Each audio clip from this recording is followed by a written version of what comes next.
Hello champions, today we are going to continue reading Bindi by Kirli Saunders and illustrated by Leffler.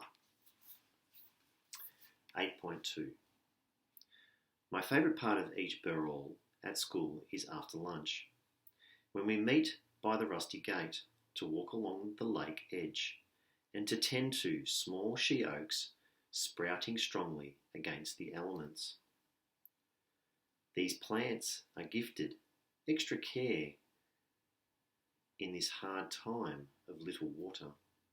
They're the only food source for Garel. With each dip, we make promises to have her always there. On the weekend, we tangara for our budjan, and I feel strong. We call her back to country, screaming her song to Father Sky in unison. All the girls become her, feathered in ochre, spotted by elders, with earthly gold. We are infinite. Hockey. Our team loses every week, and when I say we lose, I mean we get flogged every week. 6-0, 10-0, 5-1.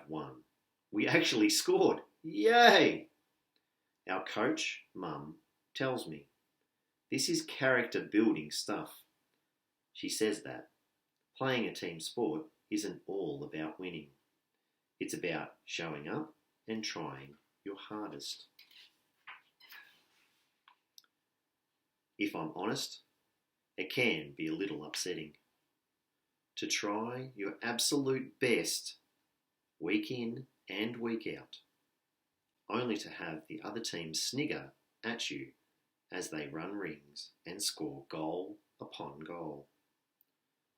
The closest we get to a giggle is at half time, when someone wears lolly teeth or an orange peel as a mouthguard and we laugh. We laugh an awful lot, my team. Something we always do more than all of the others. And in the end, I think that's what Mum means. We laugh the most. Dreaming. Olive O, Henry H, Marco M, and Bindi B are heading home after school on a sunny afternoon, dawdling along the bush track. Bindi hears a black cockatoo in the distance and slows down. O-H-M walks slightly ahead, talking about their favourite bands. Bindi, you hear that? O-H-M, stop and look to Father Sky. B, hear that budjan calling? She reminds us to look up, to pay attention. O, how do you know? B, in the dreaming, the Dewey Garol speaks of the Kanbi and brings the Karat. H. Dreaming like sleeping. Bindi rolls her eyes at Henry. B. Dreaming like Dreamtime stories. Dewey is our spirituality. M. I remember, Bindi. Like what Auntie taught us at school. Bindi nods. H. How long till Karat? B. Hopefully a drizzle in the next few hours. We should head home. M. Past the lake? O. Yep, we can check our yabby trap. Bindi stares at the sky. B. I hope we see her. She's my favourite. All black with speckled cheeks, can't be blazing in her tail. O, H, M and B walk faster, slowing when Garol calls to look at the sky.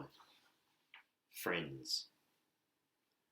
Olive, Marco, Henry and I are the closest friends. When Mum and Dad can't find me, they call Olive's parents. Bring, bring. Morning, Lisa. Are the kids at yours? No. Have you tried Henry's place? So they call number 17. Bring, Ring.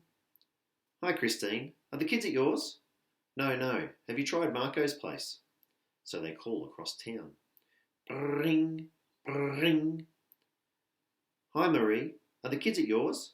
No, no. Have you tried the pool? So Mum and Dad send Elsie to the pool, who slumps off the couch, her head down, her feet dragging down the hill. Hey, Glenn, have you seen Bindi and the gang? No, no. Reckon they might be down at Boa. And Glenn, the lifeguard, is right. We're there.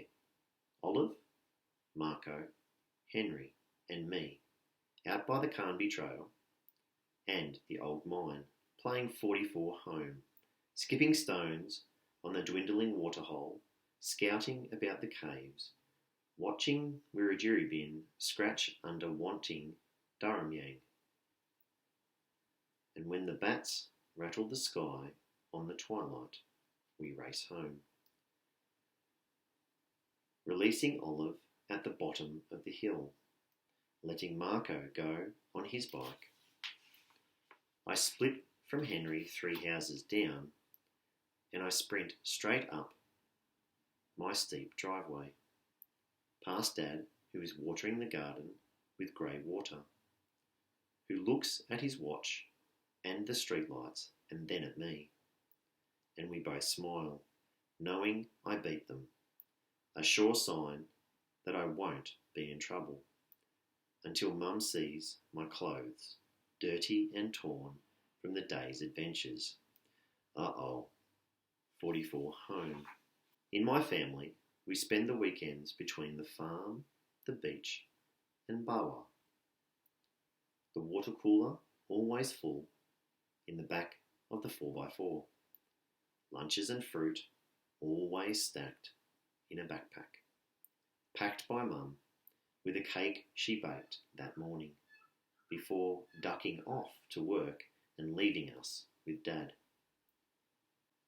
Dad, Elsie, Omeo and I, along with the dogs, set off early, never wanting to waste the bunyol. Oftentimes just walking down the road to the reserve on the mountain.